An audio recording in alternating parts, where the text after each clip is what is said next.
Discussing cyberbullying can be challenging, especially if your child is hesitant to talk or feels ashamed. Creating a safe and trusting environment is essential to help them feel heard and understood. Here are some practical tips to start this sensitive conversation. Choose the right moment. The timing of the conversation can impact your child's comfort level.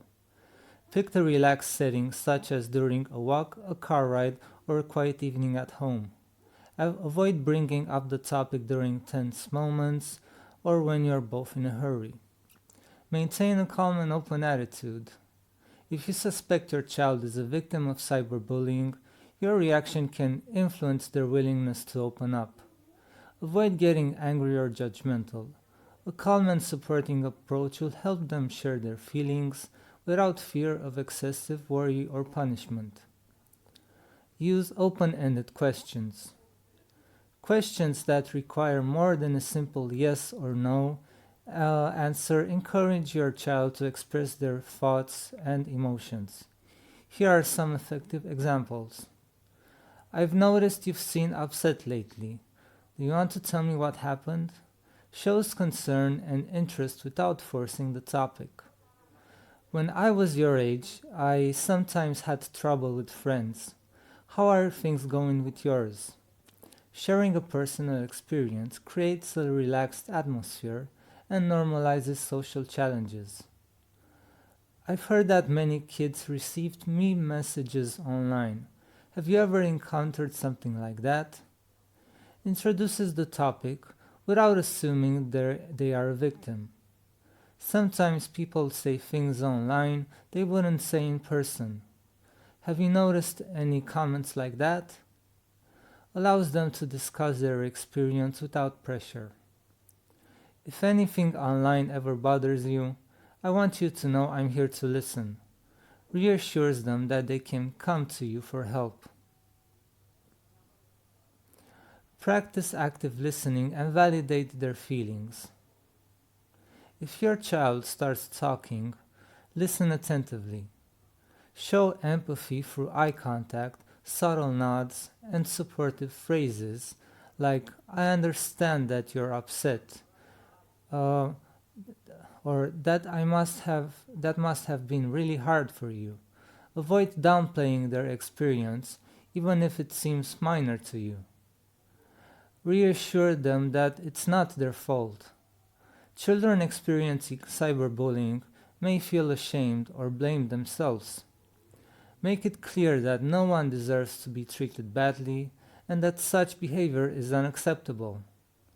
Phrases like, you did nothing wrong, or no one has the right to treat you this way can be very reassuring.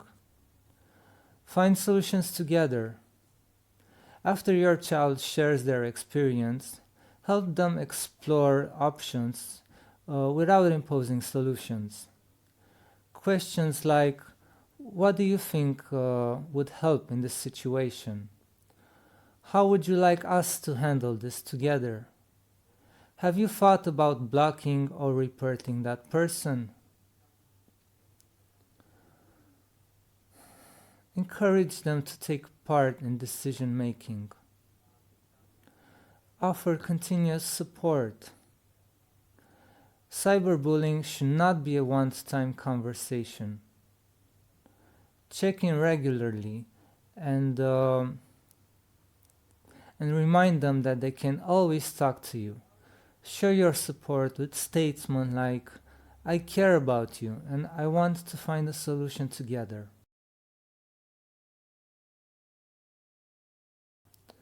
Document the incidents. If your child is a victim of cyberbullying, keeping records is crucial. Encourage them to take screenshots of abusive messages or posts, including timestamps.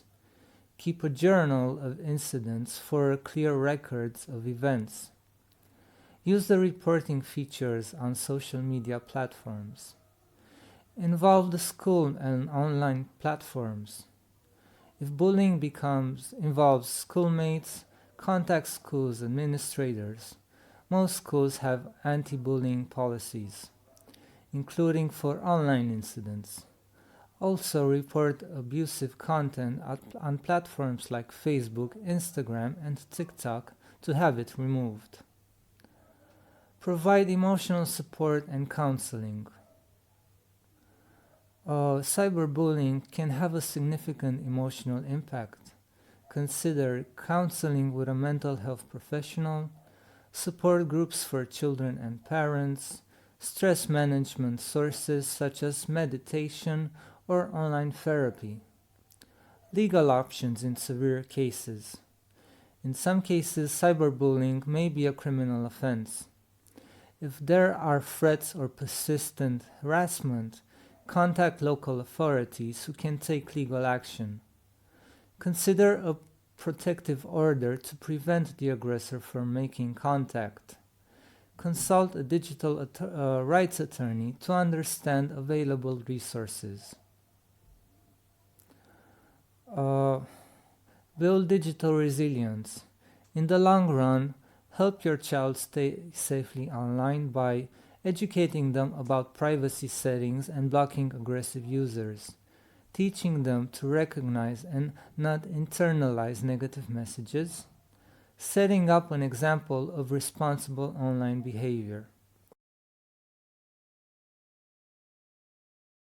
Now let me present you with some useful parental control and monitoring tools.